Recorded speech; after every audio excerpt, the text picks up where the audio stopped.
नमस्कार दोस्तों, stock market studies में फिर से एक बार आपको बहुत बहुत स्वागत है। तो आज मैं फिर से आपके सामने कुछ इंपॉर्टेंट कंपनी का अपडेट शेयर करने वाला हूँ। तो वीडियो को पूरा लास्ट तक जरूर देखिएगा और अभी तक अपने चैनल को सब्सक्राइब नहीं किया तो जरूर कर लीजिएगा। कंटिन्यूसली इन्फॉर्मेशन और अपडेट्स पाने के लिए चैनल के ऊपर बने रहिएगा। तो चलो देख लेते हैं कौन सा कंपनी है इस वीडियो के अंदर। फर्स्ट जो कंपनी है जिसके बारे में चर्चा करूँ उसका नाम है एक्सिस बैंक। देखिए एक्सिस बैंक आप सभी जानते हैं। इस बैंक इंडिया की देखा जाए तो third to fourth largest private bank है। अभी इसका सिचुएशन कहाँ पे है मैं आपको बता दूं। इंडिया के फोर्थ लार्जेस्ट बैंक है। देखिए हमेशा कोटक महिंद्रा बैंक और एक्सिस बैंक दोनों में हमेशा टक्कर चलते रहते हैं। कभी एक्सिस बैंक थर्ड पोजीशन में चले जाते हैं, कभी फोर्थ पोजीशन में चले जाते हैं। तो इसी तरीके से सिचुएशन बनता हुआ देखने को मिले। तो अभी अभी इस एक्सिस बैंक के ऊपर मेरा जो ट्रेड है, जिस तरीके से मैंने as a short term basis में ट्रेड लिया, स्विंग बेसिस में ट्रेड लिया, वो कहाँ पे है वो मैं आपके साथ शेयर करूंगा। तो इस वीडियो को पूरा लास्ट तक जरूर देखिएगा। और हाँ, मैं जो मेरा ट्रेड है वो ट्रेड मेरे खुद के ओपिनियन के बेसिस में लिया गया और मैं किसी को यहाँ पे रिकमेंडेशन नहीं कर रहा हूँ।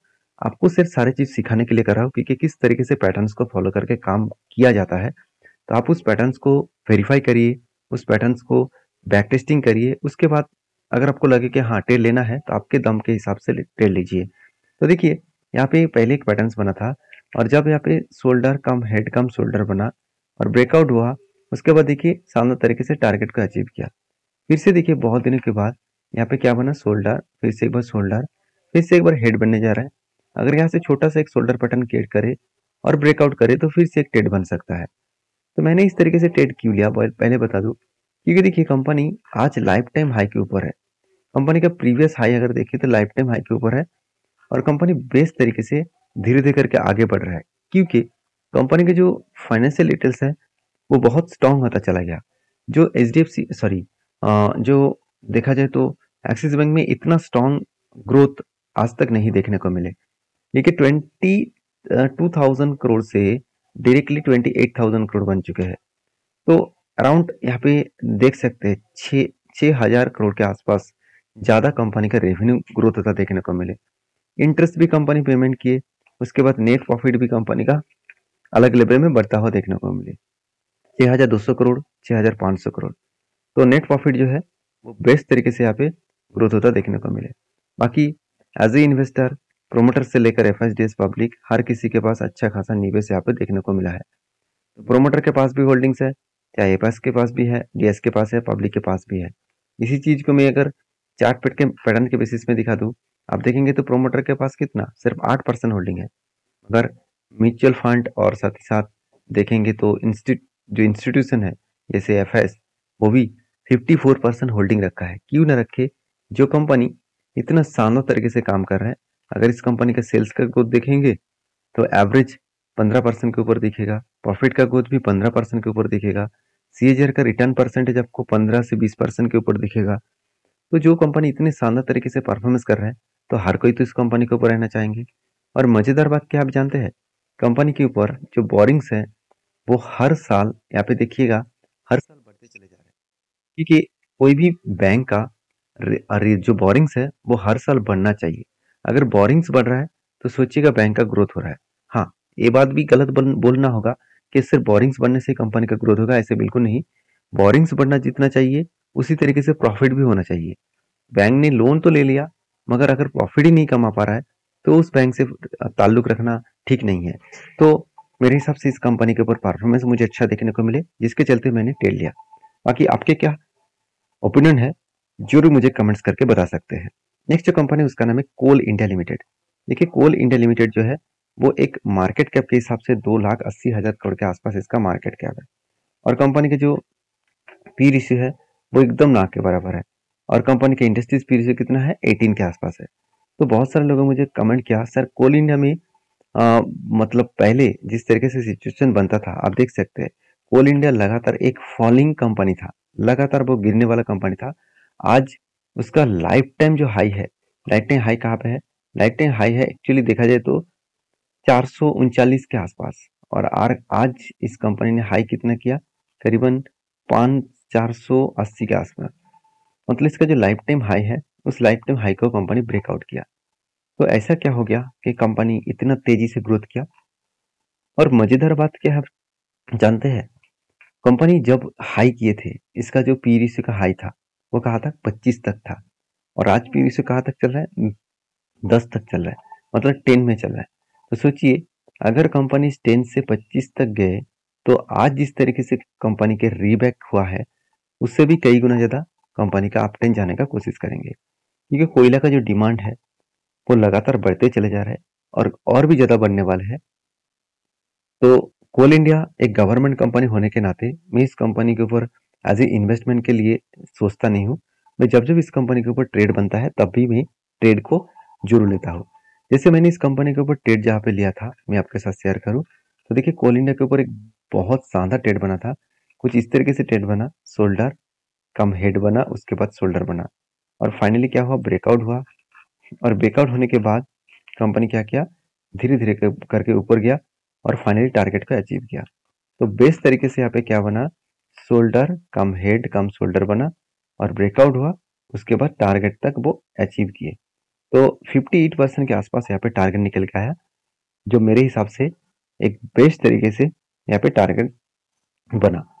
तो बाकी आपके क्या ओपिनियन है इस कंपनी के ऊपर जरूर कमेंट्स करना, क्योंकि कोल इंडिया के ऊपर सिर्फ मैंने पी रेशियो को देखकर ट्रेड नहीं लिया, कंपनी के सेल्स को देखकर ट्रेड लिया। जो सेल्स लगातार बढ़ता हुआ देखने को मिले, एक्सपेंस को कंट्रोल करने के बाद नेट प्रॉफिट जो आज तक की highest net profit company generate किया, जो पिछले लास्ट फ्यू क्वार्टर्स में, फ्यू ईयर्स में इतना हाईएस्ट प्रॉफिट देखने को नहीं मिला था। नेट प्रॉफिट 4,500 करोड़ से 4,500 करोड़, 7,700 करोड़ और 9,000 करोड़ के आसपास प्रॉफिट देखने को मिला। एक बेस्ट तरीके से प्रॉफिट यहाँ पे देखने को मिला है। बाकी इस कंपनी के ऊपर एज ए इन्वेस्टर तो पहले से ही प्रोमोटर अच्छा खासा होल्डिंग लेके रखा है। बाकी एफएस और डीएस के पास होल्डिंग तो है, डीएस के पास ज्यादा इसलिए दिख रहा है कि ये डीएस कौन है, आप देखेंगे तो लाइफ इंश्योरेंस कॉर्पोरेशन सबसे ज्यादा होल्डिंग करके रखे हैं। बाकी एचडीएफसी का भी कुछ म्यूचुअल फंड कंपनी है, तो इस तरीके से पारंपरिक फिक्सेबल फंड भी है जो कोल इंडिया के ऊपर भी निवेश करके रखे हैं 1.1%। तो सारी चीजों को देखकर मुझे एक बेस्ट पॉइंट लगा कि कंपनी के ऊपर जबरदस्त यहाँ पे परफॉर्मेंस हो रहा है। बाकी आपके क्या ओपिनियन है जरूर मुझे कमेंट्स करके बताना। तो नेक्स्ट जो कंपनी है उसका नाम है इन्फोसिस। देखिए, इन्फोसिस इंडिया के सबसे पॉपुलर कंपनी है, और इन्फोसिस के बारे में बात करूं तो इन्फोसिस के ऊपर बहुत शानदार तरीके से एक ट्रेड बना है जो मैं आपके साथ शेयर करूंगा। देखिए, इन्फोसिस के ऊपर मेरा अभी 2023 से लेकर 2 ट्रेड बन चुके हैं। पहले एक ट्रेड यहाँ पे बना था और यहाँ तक मेरे टारगेट था एक रेंज के बेसिस में, तो वो टारगेट तो अचीव हो चुके हैं। सेकेंड टाइम आप देखेंगे तो यहाँ पे क्या बना, शोल्डर बना, उसके बाद एक बिग हेड बना, उसके बाद शोल्डर बना। और देखिए, शोल्डर बनने के बाद यहाँ पे ब्रेकआउट भी हुआ था, ब्रेकआउट कंफर्मेशन भी हुआ था। और मैंने आपको बताया कि आ, इस हायर लेवल के ऊपर एंटी में लूंगा, और यहाँ पे हायर लेवल के ऊपर मेरे एंट्री हो चुके हैं। अभी देखिए, थोड़ा सा ऊपर जाने के बाद कंपनी क्या किया, रिटेस्ट किया, मतलब फिर से रिवर्सल किया। क्यों किया, क्योंकि कंपनी के यही लेवल कंपनी के लाइफ टाइम हाई नहीं था। कंपनी का लाइफ टाइम हाई कहाँ पे था, यहाँ पे टॉप लेवल में, करीबन यहाँ पे लाइफ टाइम जो हाई है वो 1952 के आसपास था। तो यहाँ से कंपनी का रीबैक क्यों किया, ध्यान से इस चीजों को देखेंगे तो रीबैक करने के कारण है। वो कारण कौन सा है, एक चीजों को नोटिस आप करेंगे कि पहले भी देखिए, यहाँ पे जब यहाँ पे एक गैप क्रिएट हुआ था, तो जब इस गैप के आसपास गया तो उसको ब्रेकआउट करने की कोशिश किया, फिर से नीचे आए, उसके बाद फिर से ऊपर गया। तो यहाँ पे भी देखिए, जो कंपनी के ऊपर जो रेंज मैंने आपको मार्किंग करके दिया, ये रेंज में क्या है, इस रेंज के ऊपर अगर इस रेंज तक देखो तो देखिए यहाँ पे क्या बना, एक गैप बना। तो यहाँ पे एक गैप बना, इसी गैप को फिलअप करके ही वो एक बार रीटेस्ट करने के लिए आया है। और गिरने का और एक भी कारण है, क्योंकि यूएस मार्केट में आईटी सेक्टर के ऊपर प्रेशराइज बनता हुआ देखने को मिला है, जिसके चलते है आईटी सेक्टर में करेक्शन मोमेंटम देखने को मिला लास्ट कुछ फ्यू डेज में। तो फिर से रिकवरी करने का जरूर कोशिश करेंगे, शायद थोड़ा सा टाइम लग सकते हैं, क्योंकि इतना लंबा जर्नी होने के बाद, इतना लंबा जर्नी होने के बाद कभी ना कभी उसको तो रुकना पड़ेगा, कभी ना कभी तो रिटेस्ट करना पड़ेगा। देखिए, ऐसे फर्स्ट टाइम रिटेस्ट नहीं किया, ऊपर गया नीचे आए, फिर से ऊपर गया फिर से नीचे आए, फिर से ऊपर गया फिर से नीचे, इसी तरीके से वो देखिए हायर हाई बनाते बनाते वो आगे बढ़ रहा है। तो मेरे हिसाब से एक अच्छा खासा ट्रेड मुझे मिला है, और मैं ट्रेड को कंटिन्यू जरूर करूंगा, क्योंकि लाइफ टाइम हाई के आसपास ही टारगेट है, तो उस लेवल तक मैं जरूर कंटिन्यू करूंगा। तो आप इस कंपनी के ऊपर किस तरीके से ट्रेड करते हैं ज़रूर कमेंट्स करना, और मैंने ट्रेड क्यों लिया वो भी मैं आपको बता देता हूँ। कंपनीज़ के ऊपर अगर मैं पी रेशियो के बारे में बात करूँ तो कंपनी के एक टाइम पी रेशियो चला गया था 38 और आज कहाँ पे है 28 के आसपास। मतलब कंपनी का अभी भी पी रेशियो अगर 38 तक गए तो कंपनी का जो टारगेट है वो टारगेट को इजीली फिल अप कर सकते हैं। तो बाकी इस कंपनी के जो बैलेंस शीट है वो देखेंगे तो कंपनी के रिजर्व बढ़ता हुआ देखने को मिले। कंपनी के पास क्वेश्चन रहेगा कि कंपनी ने बहुत ज़्यादा कर्जा तो ले लिया, करीबन 8,500 करोड़। 8,500 करोड़ इसका बहुत ज़्यादा कर्जा नहीं है, एकदम छोटा-मोटा कर्जा है, 0.11% के आसपास, 0.11% के आसपास। तो ओवरऑल इस कंपनी के ऊपर जो मैं यहाँ पे कैश इक्विपमेंट के बारे में बात करूँ तो देखिए 15,000 करोड़ के आसपास कंपनी के हाथ में कैश है। जो कैश इस कंपनी के जो बोरिंग्स है 8,500 करोड़ के आसपास देखने को मिला। तो मेरे हिसाब से एक बेस्ट तरीके से यहाँ पे परफॉर्मेंस बनता हुआ देखने को मिला है। बाकी आपके क्या ओपिनियन है इस कंपनी के ऊपर जरूर मुझे कमेंट्स करके बताना। तो मिलते हैं नेक्स्ट वीडियो में, तब तक के लिए धन्यवाद।